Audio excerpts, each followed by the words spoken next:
अस्सलाम वालेकुम, welcome to T tricks. मेरा नाम है शामिल फ़ारूक और ऊप यूजिंग C++ प्लेलिस्ट में एक नई वीडियो के साथ आपकी खिदमत में हाज़िर हूँ। आज हम प्रोग्रामिंग टेक्निक्स को डिस्कस करेंगे। दोस्तों, जब भी कोई कंप्यूटर प्रोग्राम डेवलप किया जाता है तो वो डिफरेंट प्रोग्रामिंग टेक्निक्स को यूज़ करते हुए उसको डेवलप किया जाता है। तो हम वन बाई वन जो है वो हर एक टेक्निक को देखेंगे। सो चलें स्टार्ट करते हैं। सबसे पहले हम देखेंगे कि स्ट्रक्चर्ड प्रोग्रामिंग क्या है। स्ट्रक्चर्ड प्रोग्रामिंग में हम जो हमारा प्रोग्राम होता है उसको हम स्मॉल यूनिट्स या जिनको आप मॉड्यूल्स भी कह सकते हैं उनमें डिवाइड कर देते हैं और उसको आप सब प्रोग्राम भी कह सकते हैं। तो हर एक मॉड्यूल को हम अलग-अलग कोड करते हैं और ये तमाम मॉड्यूल जब मर्ज किए जाते हैं तो हमारा एक प्रोग्राम जो है वो डेवलप हो जाता है। अगर हम इसको डिफ़ाइन करें तो structured programming is a technique in which programme is divided in small units called modules और सब programme.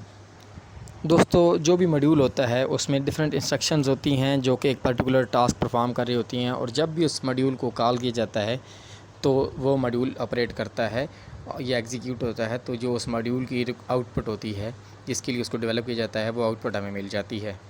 Each module consists of different instructions to perform a particular task. This program is executed when the main program calls it. जब भी main program उस module को call करेगा तो वो जो मॉड्यूल जिस काम के लिए कोड किया गया है, जिस कोड के लिए उस मॉड्यूल को डेवलप किया है, जिस आउटपुट के लिए उस मॉड्यूल को डेवलप किया गया है, वो हमारी आउटपुट हमें वो मॉड्यूल दे देगा। दोस्तों, जब भी किसी मॉड्यूल को कॉल किया जाता है तो जो कंट्रोल होता है वो मॉड्यूल पे टेम्परली जो है वो मूव हो जाता है और जब वो मॉड्यूल अपना काम ख़त्म कर लेता है तो दोबारा जो हमारा कंट्रोल होता है वो मेन प्रोग्राम की तरफ वापस आ जाता है। स्ट्रक्चर्ड प्रोग्रामिंग जो है वो एक बहुत ही ईजी और सिंपल टेक्निक है जिसके ज़रिए आप प्रोग्रामिंग कर सकते हैं, क्योंकि स्ट्रक्चर प्रोग्रामिंग जो है वो प्रोग्राम करना, उसमें कोड करना भी इजी है, उसको चेक करना भी इजी है, उसको अगर आपने रीड करना हो तो भी इजी है और अगर आपने उसमें मॉडिफिकेशन करनी हो तो भी इजी है, क्योंकि मॉड्यूल होते हैं, ये सब प्रोग्राम्स होते हैं। तो हर एक मॉड्यूल में आपने जो भी मॉड्यूल जिसमें भी आपने अल्ट्रेशन करनी है, जिसमें भी आपने कुछ अपडेट करना है तो आप जस्ट उस मॉड्यूल में जाएंगे और उस मॉड्यूल में जाके आप उसे रीड करना है, चेक करना है या मॉडिफाई करना है तो वो आप इजीली कर सकते हैं, जैसे कि आप अपने होल प्रोग्राम को एंटायरली चेक कर लें। और ये जो टेक्निक है इसमें सिर्फ 3 टाइप्स की जो इंस्ट्रक्शंस हैं वो जो है वो यूज़ होती हैं। इसी वजह से ये जो प्रोग्राम होते हैं वो ज़्यादा कम्प्लेक्स नहीं होते। स्ट्रक्चर जो प्रोग्रामिंग है उसमें 3 टेक्निक्स होती हैं। एक होती है सीक्वेंशियल स्ट्रक्चर, उसके बाद होता है कंडीशनल या जिसको आप सिलेक्टिव स्ट्रक्चर भी कह सकते हैं, और उसके बाद तीसरा नंबर पे आता है आइटरेटिव या जिसको आप रिपीटेटिव स्ट्रक्चर भी कह सकते हैं। अब हम जो है हर एक टाइप को डिस्कस करते हैं डीपली थोड़ा जाके। जैसा कि नाम से ज़ाहिर है, जो पहला नंबर पे सीक्वेंशियल स्ट्रक्चर है, ये जिस सीक्वेंस में आपने कोड लिखा हुआ होता है, जिस सीक्वेंस में स्टेटमेंट्स लिखी होती हैं, वो जस्ट उसी सीक्वेंस में स्टेटमेंट्स को एग्जीक्यूट करता है। इसमें स्टेटमेंट बाय स्टेटमेंट वो आगे जा रहा होता है और वापस कोई भी आप अगर अपने प्रोग्राम में कोई ऐसा काम आप करवाना चाह रहे हो जो कि आपने पिछली स्टेटमेंट में कहीं लिखा हो तो वापस उस स्टेटमेंट पे नहीं आएगा। लेट्स सपोज अगर आपने फिफ्थ स्टेटमेंट पे पहुंच के आपने कहना है कि फिफ्थ स्टेटमेंट के बाद ये थर्ड स्टेटमेंट वाला काम दोबारा करें, तो आपको वही स्टेटमेंट नीचे दोबारा लिखनी पड़ेगी, क्योंकि ये सीक्वेंस में जाएगा और प्रोग्राम आपका सीक्वेंशियल स्ट्रक्चर में बस उसी तरह आगे आता रहेगा, ना कि ये जो थर्ड स्टेटमेंट है उस पर जाके आपको आउटपुट वो दोबारा निकाल के देगा। सो दैट्स वाई वो कहता है कि जो सीक्वेंशियल स्ट्रक्चर होता है वो स्टेटमेंट्स को उसी सीक्वेंस में जो है वो एग्जीक्यूट करवा रहा होता है जिस सीक्वेंस में आपने स्पेसिफाई की होती हैं अपने प्रोग्राम में। Control flows from one statement to other in logical sequence, मतलब लॉजिकली जिस तरह आप देखेंगे कि एक सीक्वेंस के बाद दूसरी सीक्वेंस आ रही है तो वो उसी एक स्टेटमेंट के बाद दूसरी स्टेटमेंट आ रही है तो वो उसी सीक्वेंस में जो है वो इन स्टेटमेंट्स को एग्जीक्यूट करता रहेगा और हर एक जो स्टेटमेंट होगी वो सिर्फ एक दफ़ा जो है वो स्टेटमेंट एग्जीक्यूट होगी। जैसे कि मैंने कहा कि आप कोई भी अगर आप चाहते हैं कि स्टेटमेंट दोबारा एग्जीक्यूट हो तो वो दोबारा एग्जीक्यूट नहीं होगी।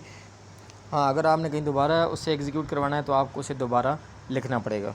इसका मतलब ये है कि कोई भी स्टेटमेंट जो है वो स्किप भी नहीं करता और जो है वो कोई भी स्टेटमेंट एक से ज़्यादा दफ़ा सीक्वेंशियल स्ट्रक्चर एग्जीक्यूट भी नहीं करता है। अगर हम इसको ग्राफिकली थोड़ा देखना चाहें तो ये आप देखें, स्टेटमेंट 1 होगी, स्टेटमेंट 1 के बाद जो है जनाब स्टेटमेंट 2 एग्जीक्यूट होगी, स्टेटमेंट 2 के बाद स्टेटमेंट 3 एग्जीक्यूट होगी, स्टेटमेंट 3 के बाद जनाब जो है वो आगे जो भी स्टेटमेंट आपकी होगी वो उस तरह ये सीक्वेंस में एग्जीक्यूट करता जाएगा। नेक्स्ट जो हमारा स्ट्रक्चर है वो है कंडीशनल स्ट्रक्चर। ये जो स्ट्रक्चर होता है ये कोई स्टेटमेंट या सेट ऑफ स्टेटमेंट जो है वो उसको एग्जीक्यूट करता है कंडीशन की बेस पे, मतलब आप कंडीशन दे देते हैं कि अगर ये कंडीशन जो है वो ट्रू होती है तो ये वाली स्टेटमेंट्स एग्जीक्यूट हों। सो ये जो स्ट्रक्चर होता है वो कंडीशन की बेस पे काम कर रहा है, मतलब एक कंडीशन अगर ट्रू होगी तो जो है सेट ऑफ स्टेटमेंट्स और होंगी जो एग्जीक्यूट होनी है, और अगर कोई कंडीशन फॉल्स होती है तो सेट ऑफ स्टेटमेंट्स जो हैं वो और होंगी जो एग्जीक्यूट होंगी। सो इसके जैसे नाम से ही ज़ाहिर है कि कंडीशनल स्ट्रक्चर है। एक एग्जांपल देख लेते हैं। Suppose a program displays pass if the student gets 40 और more than 40 marks. It displays fail if marks are below 40।